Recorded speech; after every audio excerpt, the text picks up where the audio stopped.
Welcome back to the Talking Hedge. I'm Josh Kincaid, and this is your Cannabis Business Podcast.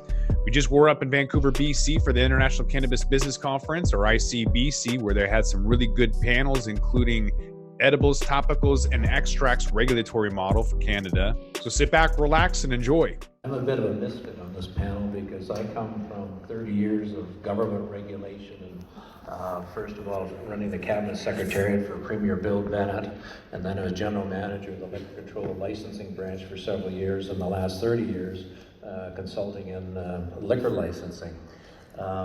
When we're regulating cannabis now, same process, same approach. And from my perspective on this topic is a lot of work still needs to be done.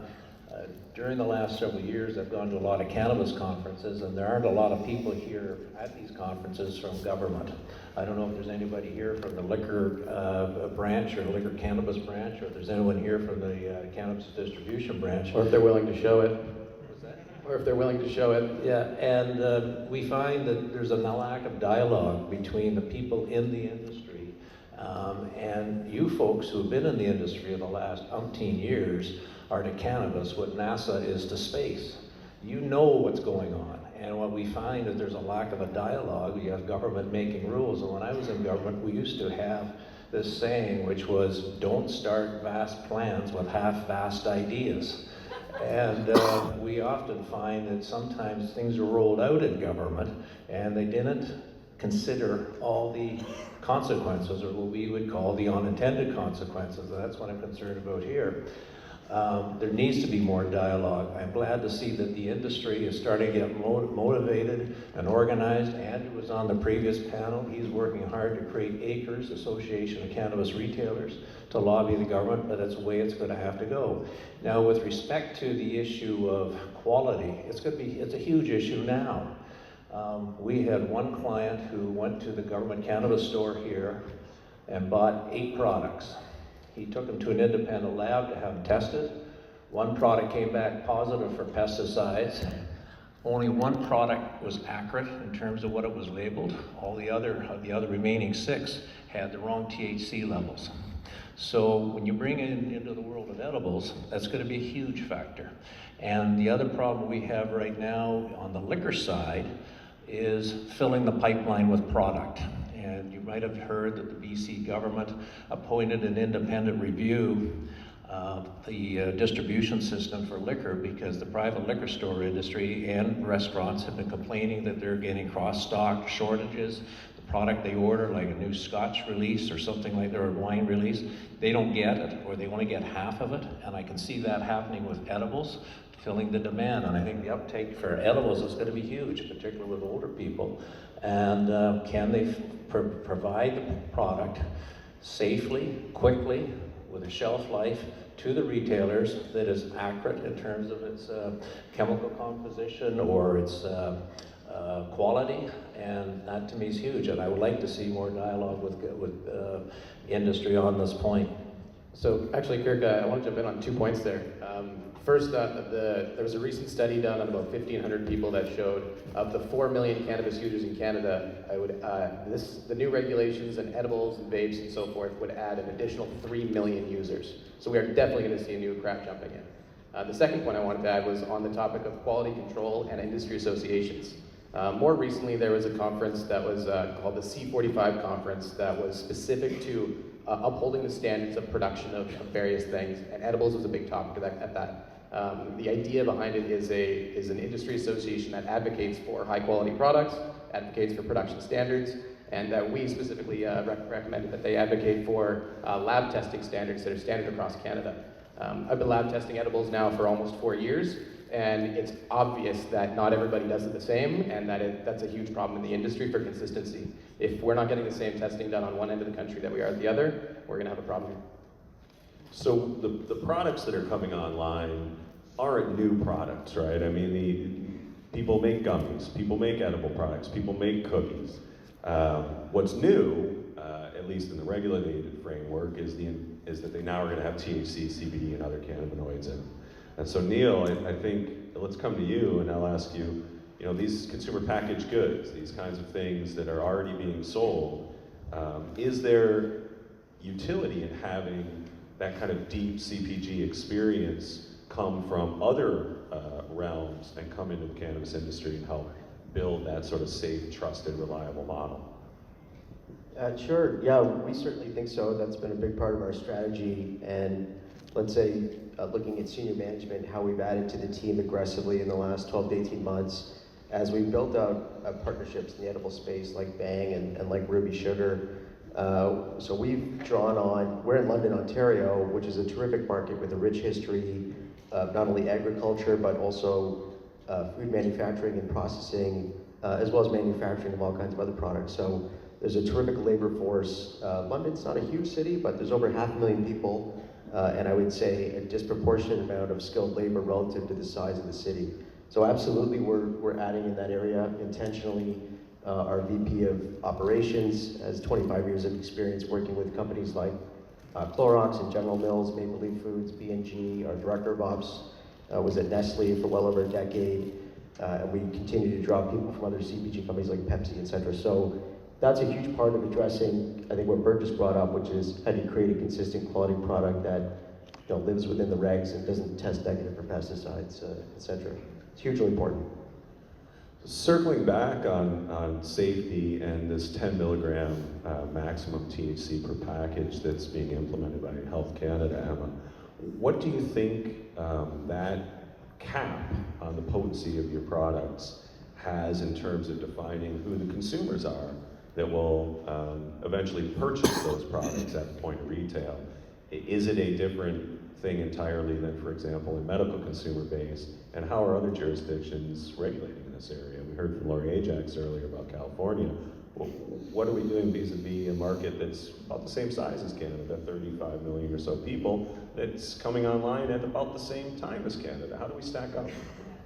This is really a new consumer category, and I think anyone who is an avid consumer in the audience would testify to this, that a 10 milligram limit may not be enough if you are a high tolerance consumer. So in terms of your customer segmentation, I think for these infused products, you really are targeting the canna-curious, the novice consumer. Means there's a lot of due diligence in terms of pairing education with your product concepts as well, and really advocating for safe and responsible consumption if this is going to be someone's first experience. I think also by nature of the product format, it's non-combustible, it's not smokable, so it's very approachable to a wider segment of consumers. So when we compare this to looking down at the US marketplace in California specifically, there's 100 milligram potency for a beverage as an example, as the upper limit. So the consumer that's drawn towards that product is perhaps from the legacy market or a higher tolerance consumer. They're what's currently going into the dispensaries demanding these products. And so the dispensaries in California haven't been as open to carrying a wide selection of the lower potency drinks because they're thinking the consumer's not there yet. But those products at that type of potency are really to draw in the new consumer.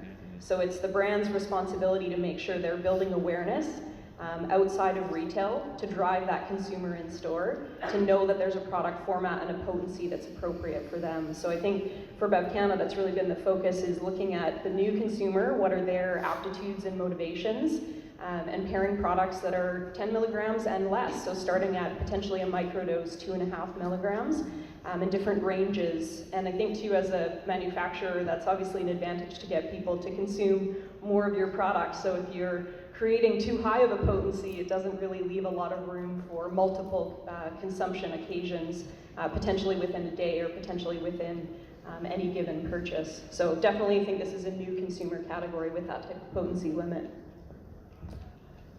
To me, the 10 milligram limit is like light beer. Yeah. It's going to me, ensure the continuation of what I call the $100 on the barbecue. I have a friend, she's got Crohn's disease, and every Friday, she and her husband place $100 in an envelope, put it on the barbecue. They come home that night, the $100 is gone, and there's a little bag there, because it helps her with the Crohn's disease. The 10 milligram is not enough. All this is going to do is make a lot of fat people, and it's going to hurt the consumer, because imagine how many brownies you're going to have to get the right THC level. I think it's something to have to revisit. It reminded me also years ago the BC government brought in a minimum drink price for alcohol. And they got protests from the legions and veterans clubs because they set the drink price too high. They didn't consult. So they had to go back and lower it to get it so that when you went into a legion, it was cheaper. I think this is one they have to go back and rethink. Yeah, I'd love to add a little anecdote to that as well. So for the past, when we first entered the market about 4 years ago, for anyone who doesn't know my background, my last company was called Baked Edibles, recently purchased by Pasha Brands. Thank you very much, you guys are fantastic. But when we first entered the market, it was all high-dose stuff, all of it. And everyone who was in the market was an educated consumer. They knew exactly what they were looking for. They often knew what potency they were looking for. And the majority of the products that we sold over 50 SKUs, were on the higher end of the range. At some point after about 1.5 years, we started introducing low-dose products because there were new consumers entering the market who wanted these products. Ultimately, in the first year, it looked like this, one giant hump of high-dose products. And this, we're talking like 200 and 400 milligram brownies as our #1 selling product. Soon, after about 1.5 years, and ultimately over the course of the next 3 years, as we added these lower dose products, like a 5 milligram gummy, I kid you not, it is literally the opposite end of the spectrum. That's where the other giant hump of consumers started coming in. The middle areas were so-so, but without a doubt, the potency at the high end was huge, and there's a huge segment of customers who are gonna be left behind, who are gonna remain in the legacy market as long as they can, because that's where they'll find the products until we see a solution that's appropriate to transitioning them into the legal market. I think, can I just add one thing? I think I preface everything I'm about to say by, I think it makes sense to have 2 tracks, one for medical and one for rec, where a medical patient could order a higher dose product. I've had family members that were dosing with RSO, fighting cancer. We're taking hundreds of milligrams a day. So that's a totally different sport. It's not the same conversation. And I agree completely with Brandon. There is this barbell, we've got the really high dose, let's say folks have built up a big tolerance and 10 or 20 milligrams, which by the way is still the cheapest date in town for a novice. I mean, if you spend $10 and buy, let's say 2 chocolates and you've got a total of 20 milligrams, that's a lot for someone that's new to trying edibles. And I think what we don't want is to create really bad experiences for new users. You're gonna get a lot of pushback and it's gonna go right up to the government really quickly. So we try to at least embrace, you'll beat your head in complaining about government rules. The other thing I would say is we're still very thankful that we're the first G7 country to have legalized recreationally. And this is still version 1.0. I mean, there's room, let's say, in time to change and allow for higher doses. And I think they did underscore in the last panel, and I noted as well in Ms. Ajax's discussion earlier that California has chosen to have separate tracks for medical and non-medical consumers, adult use consumers versus medical consumers. And it seems to me that our federal government here has in some respects abdicated their responsibility to medical consumers in this legalization 2.0 that are rolling out derivative products. And it's somewhat personal to me because I spent a lot of time litigating this issue and the brave people that came to testify in the Smith case, and Mr. Smith himself. We did a lot of work to ensure that patients had access to derivative products, period. And it feels like some of that is being undone with these potency limits. Even though myself, as a 35-year cannabis consumer, I'm not taking a 400 milligram brownie. There's just no chance that that's ever occurring. I'm the low dose consumer, despite the fact that I have high tolerance when I'm smoking cannabis. And Kirk, don't get me strokes wrong, for different smoke. I agree with the 10 milligrams as a dose. I don't necessarily agree with it being limited to one package. It's a hugely undue burden on industry, undue on consumers, on the environment. I think we're all on the same page there. So we do have the rules, though. They have been written. There was opportunity for public comment. Comments were given. Some were heated, some were not heated. But that particular one, I think, was the decision was made to go conservative early versus more liberal early. But now we have a rollout. We're mid-September here. October 17 is legalization 2.0 in terms of these products being theoretically able to come online. And I know it may not feel like things are happening quickly to people that have been in the industry and living and breathing this, but when I talk to bureaucrats, they think things are moving at the speed of light.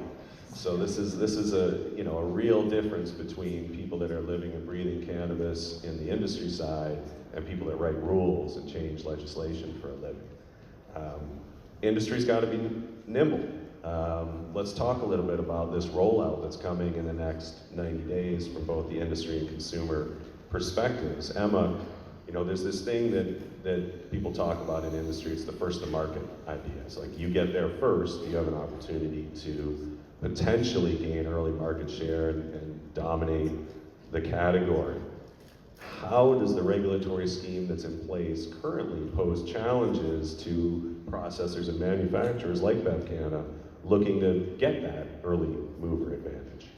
I think if anyone's aware, there's a regulation that exists that the facility must be fully built and established before you are in ability to receive your license. So this really positions people that have existing manufacturing expertise ahead of the curve.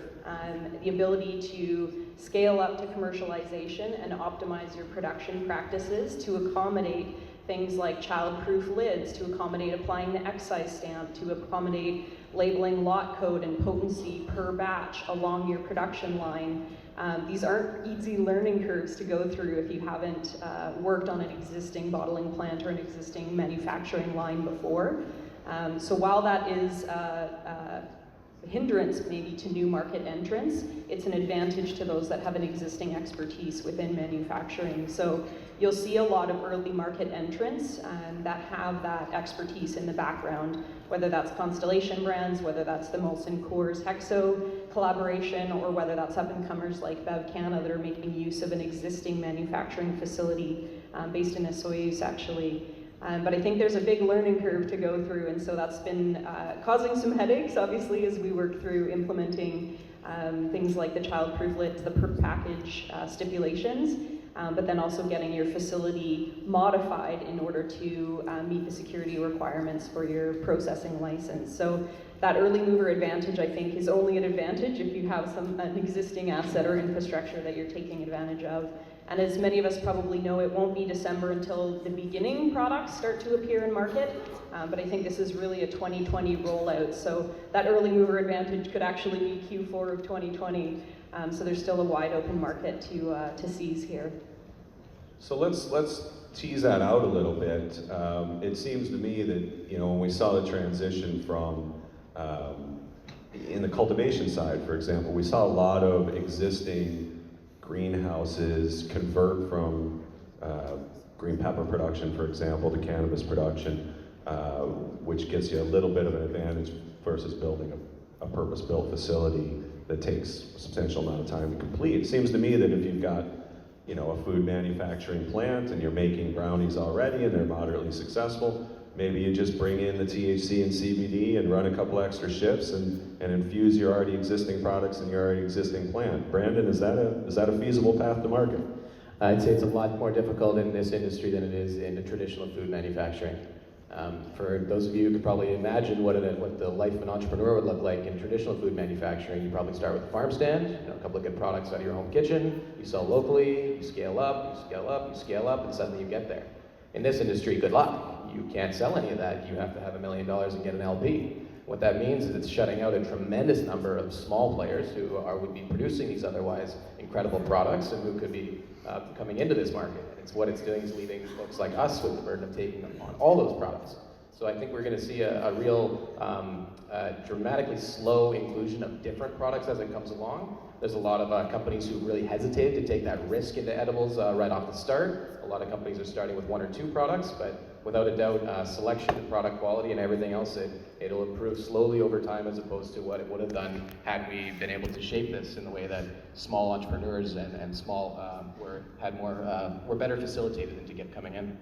Those small entrepreneurs too, I think, are forced into a different type of business equation because they have to license or give up a little bit of their intellectual property and their equity in that idea to somebody who would take their product to market under their own license. So yeah, it creates a lot of stifling, I think, for those entrepreneurs that have the hustle and heart that deserve a go at this. There's no commissary kitchen model right now for these products.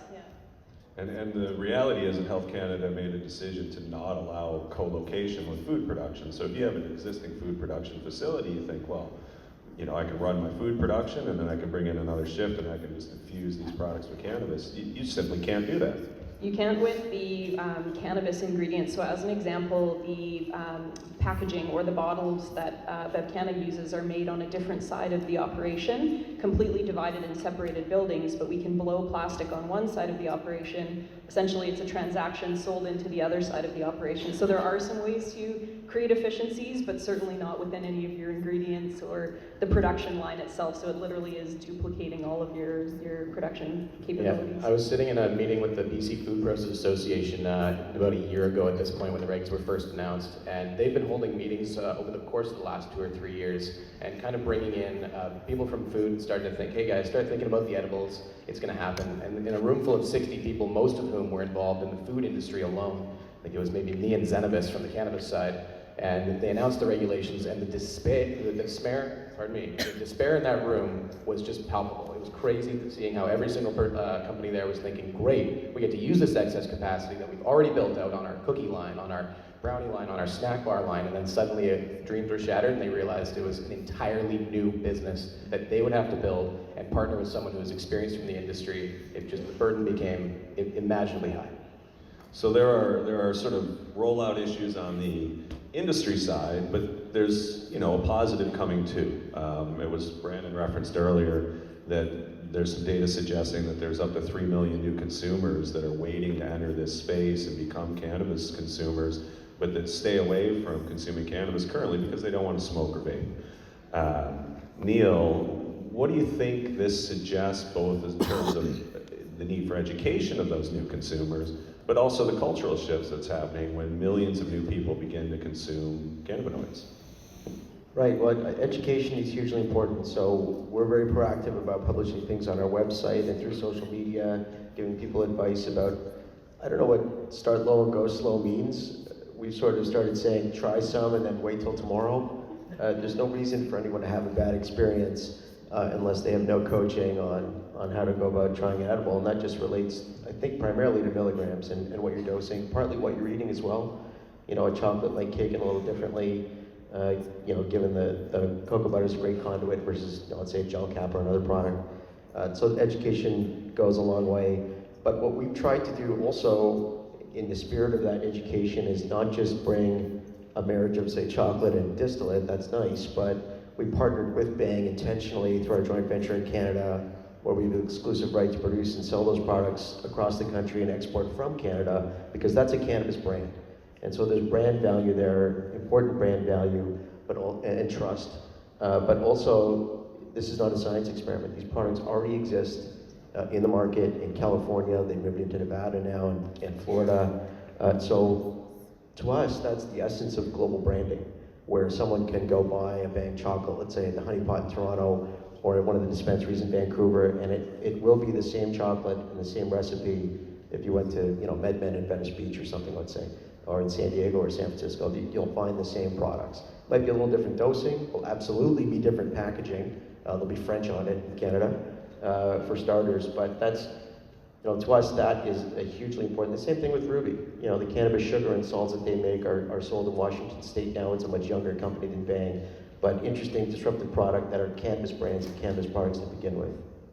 I think one of the most important pieces of education too is actually the feedback loop for the consumer. So products that are made with water-soluble technology means that there's a quicker onset, so the consumer's better able to regulate their experience, dose, and outcomes based on that quicker feedback loop than something that's a fat-based edible. That might be a homemade brownie where, we've all had those experiences in the past where it's so variable, depending on your own endocannabinoid system, depending on the dose that you ate, depending on what part of the brownie tray it was from. So this homogeneity that's required as part of our regulations requires a technology advantage like a water-soluble extract. So that gives you that quicker feedback loop. So the consumer has more instantaneous awareness about what their experience is about to be and will be over the subsequent few hours. So you may not have to wait till the next morning, right? You might have that feedback, or should have that feedback within, let's say, less than 15 minutes is kind of the common standard with water-soluble extracts.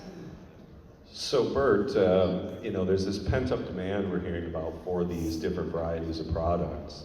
And legalization 2.0 is scheduled to come online October 17, and these products will be legal technically for commercial sale at that point. Of course, you can make them at home currently now if you want to, but they'll be legal for sale on October 17th. Does that mean we have products on the shelves on October 18th, or is there some obstacles in the way to actually seeing products? And if so, when do you expect that to actually roll out and you can go to your store and buy a cannabis-infused chocolate?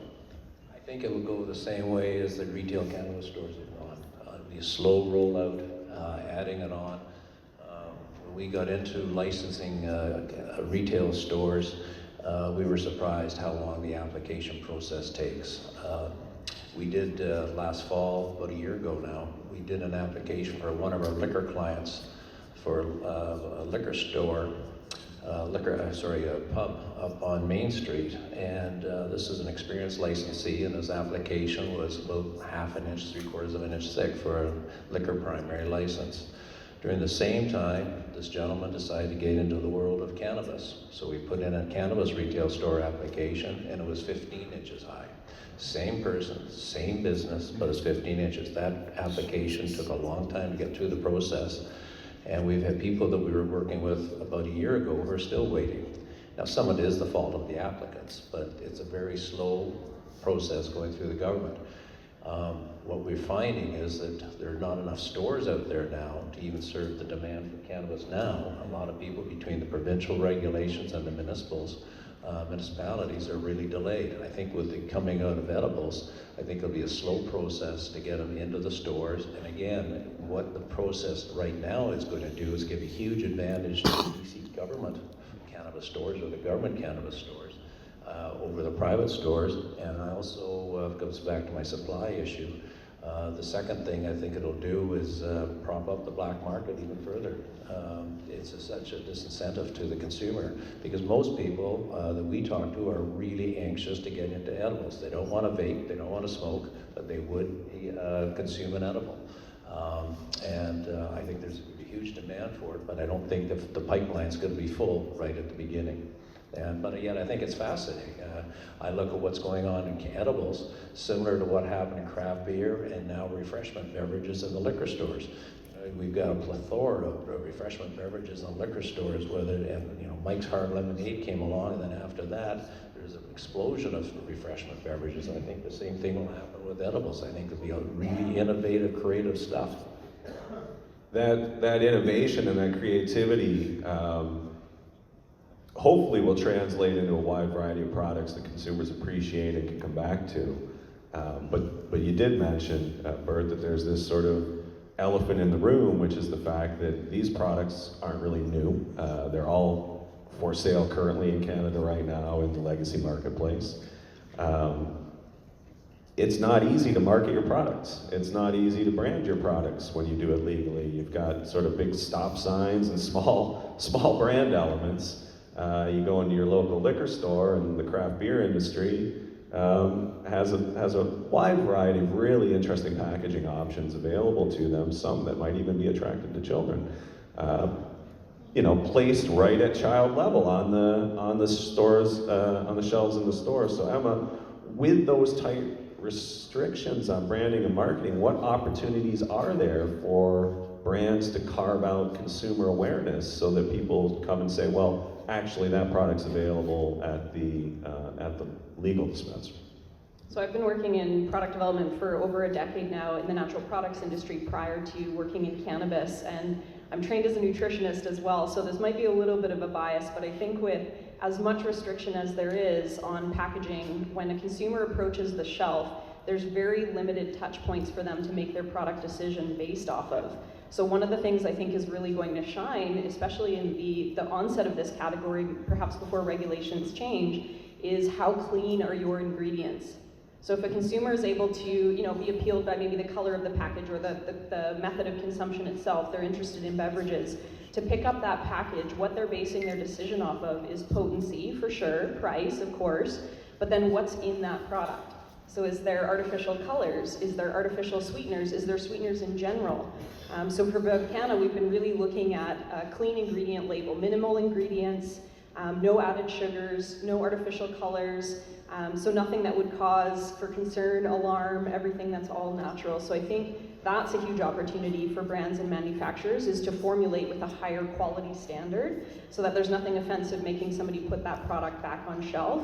And then ultimately, I think efficacy is a big part of the marketing play. If your product delivers on the occasion that you're seeking, so something that's a little bit euphoric as an example, or something that helps you relax and unwind at the end of the day, these occasion-based types of outcomes, I think that's a big appeal in terms of somebody repeat purchasing or recommending that product or referring that product to others in their network. So in some cases, this comes back to grassroots marketing initiatives, word of mouth, and in other cases, it comes back to the fundamentals of product development, which is what are your ingredients and what's your quality standard when you're formulating. I think that's the huge opportunity here, especially at the beginning of this category.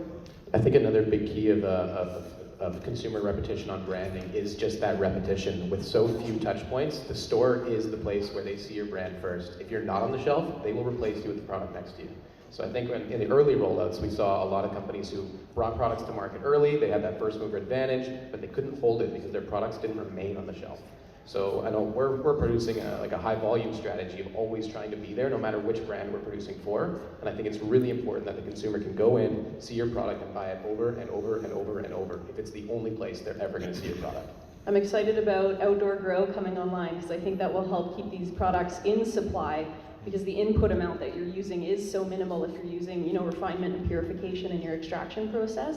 But hopefully we won't see the same supply issues as these categories come online. But I think that's a great point, is the replicatability of seeing these brands and the visibility in the market. Strongly agree with the green labeling as well. We're going with natural fruit purees from Okanagan peaches and so forth.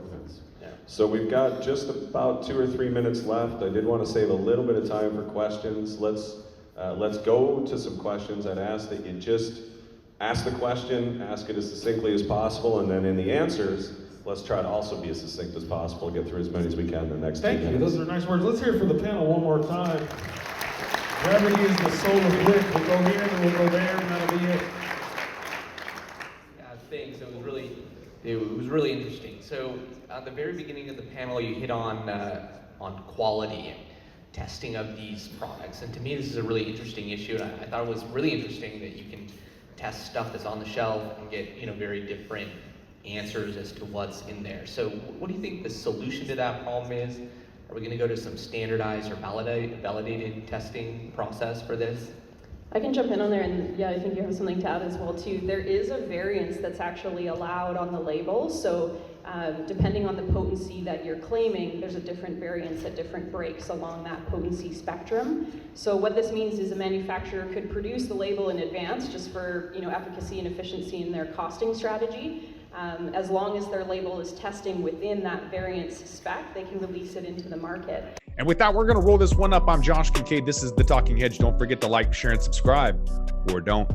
And I'm out.